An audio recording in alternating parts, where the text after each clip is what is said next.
मुझे मालूम था तुम सच नहीं बोल रही हो, फिर भी जानबूझकर मैंने कुरेदा नहीं। मैं नहीं चाहता था कि किसी तरह तुम्हारा दिल दुखे। तुम्हारे पिता की असामयिक मृत्यु के बाद अब डॉक्टर दत्ता ही तुम्हारे पूरे परिवार का भरण पोषण कर रहे थे। सुहास ने बतलाया था। इन्हीं बातों पर श्री दत्ता से आए दिन श्रीमती दत्ता की टकरार होती रहती थी। तुम किन परिस्थितियों में यहाँ पढ़ रही हो इसका कुछ कुछ भान हो गया था मुझे।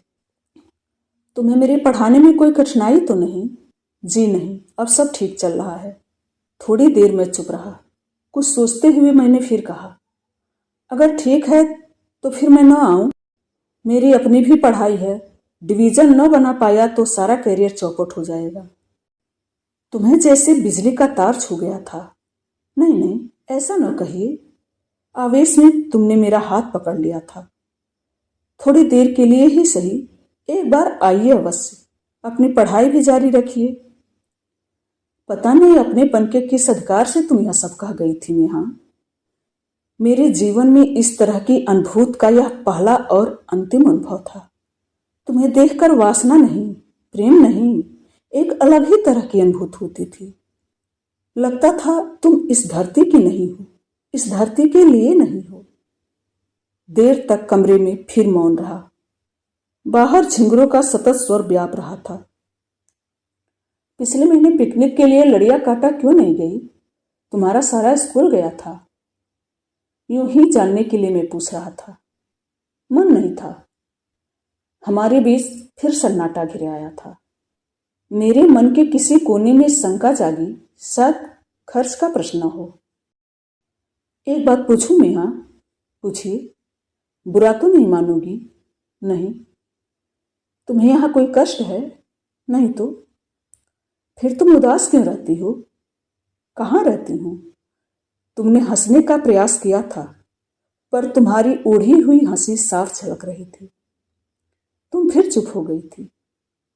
एक बात कहूं, मैंने फिर मौन भंग किया था। कहिए। इसका गलत अर्थ तो नहीं लगाओगी? तुमने केवल सिर हिला दिया था। नहीं। तुम्हें खर्चा पूरा मिल जाता है? हाँ, क्यों? मेरे पास जेब खर्च से कुछ पैसे बच गए हैं। चाहता हूं तुम रख लो। मैं सहायता की दृष्टि से नहीं कह रहा, न इस दृष्टि से ही कि तुम्हें कोई अभाव है। बस तुम खर्चोगी तो मुझे कहीं अच्छा लगेगा, केवल अपनी खुशी के लिए।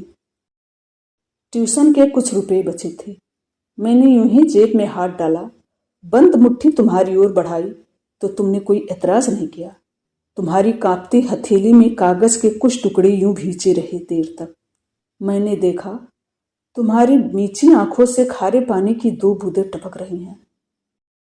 बाहर सड़क पर आकर मुझे बहुत अच्छा लगा।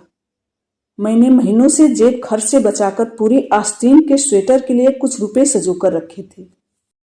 इस ठिठुरती हुई सर्दी में उसे पहनकर मुझे शायद उतनी खुशी नहीं होती जितनी यह सोचकर कि तुम्हारे किसी काम आएंगे।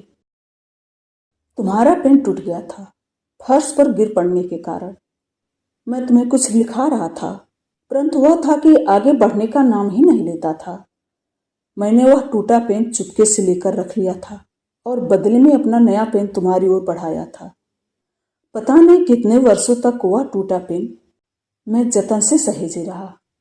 अभी भी मेरे किसी बॉक्स के कोने में पड़ा हो तो आश्चर्य नहीं। दिवाली के दिन निकट थे। गांव से पिताजी का खत आया था। घर आने के लिए लिखा था छुट्टियों में। माँ बीमार थी, किंतु घर जाना क्या इतना आसान था?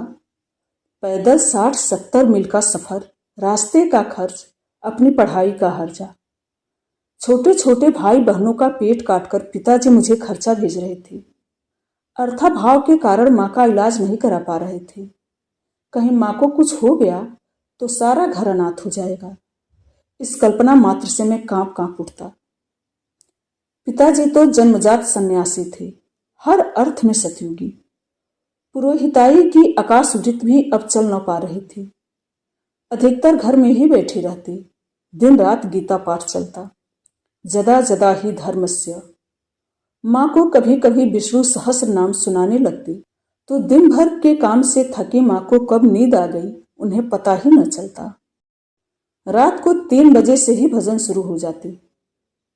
जब कभी घर जाता, बसंत शरारत से देखता हुआ कहता, दद्दा, मल्ले घर प्रेमदा के घर चोरी हुई, छग्गा का नाच भी उठ गया, परंतु हमारे यहाँ कभी चोरी नहीं हो सकती।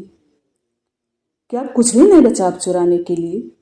मैं यूं ही हंसता हुआ कहता तो वह चहक पड़ता। नहीं नहीं, इसलिए नहीं, पिताजी सारी रात जागते रहते हैं ना। बेचारा चोर सीढ़ियों पर खुटकन तक ही आकर लौट जाता होगा। यह सुनाकर शायद वह चाहता कि मैं भी उसकी हंसी में हंसूं, पर मैं चाहकर भी हंस न पाया। एक अजीब सी गंभीरता मुझे घेर लेती अकारण। कील की तरह मेरे हृदय में कुछ चुभने का एहसास होता। मुझे पता था पिताजी सारी रात क्यों जागते रहते हैं, उन्हें नींद क्यों नहीं आती। कब मेरी पढ़ाई खत्म होगी, कब लगेगी नौकरी। उस दिन ऐसे ही अजीब सी चिंताओं से घिरा पढ़ा रहा था कि तुमने धीरे से पूछा, कल से छुट्टियां हैं, मैं अम्मा के पास जा रही हूं बरेली, आप नहीं जाएंगे अपने घर? नहीं, मैंने संक्षिप्त सा उत्तर दिया। यहां अकेले रहेंगे? तो कौन रहेगा साथ? मैं हंस पड़ा था। तुम फिर कुछ लिखने में डूब गई थी। कॉपी का पन्ना पलटते हुए उसी मंद स्वर में तुमने फिर कहा था, आप दिन को ठीक 11 बजे घड़ी देखना, उस समय मैं आपको हर रोज याद किया करूंगी। तुम्हारी आवाज अतिरिक्त भावुकता से भर आई थी। इतने भोलेपन से कहा कि मैं अपनी हंसी रोक न पाया था। 11 ही क्यों, 10 या 12 क्यों नहीं? मैंने किंचित मुस्कुराते हुए कहा तो तुम झेप सी आई थी। तो न कर तुमने कहा था, हमें नहीं मालूम। कितने सहज भाव से तुम यह कह गई थी नेहा। तुम्हें क्या पता कि दिन भर में एक भी पल ऐसा नहीं होता जब तुम्हारी याद न आती हो। कॉलेज में नोट्स लेने बैठता तो कोरे कागज पर तुम्हारा प्रतिबिंब उभर आता। पुस्तक खोलता तो सहसा तुम सामने खड़ी हो जाती। भीड़ भरी सड़कों पर मेरी भटकती निगाहें तुम्हारी नरगिसी चेहरा व्यर्थ में क्यों खोजने लगती। इन कुछ ही महीनों में कितना कुछ बदल गया था। बादल इतने खूबसूरत मुझे पहले कभी नहीं लगे थे। खिलते फूलों में इतना सौंदर्य भी हो सकता है, मैंने कल्पना भी न की थी कभी। आसमान कितना नीला हो गया था। चीड़ के ऊंचे ऊंचे वृक्ष कितने मोहक लगती। झील के सहवारे हरे रंग में एक साथ कितने रंग सासा घुल मिल गए थे, इंद्रधनुष की तरह।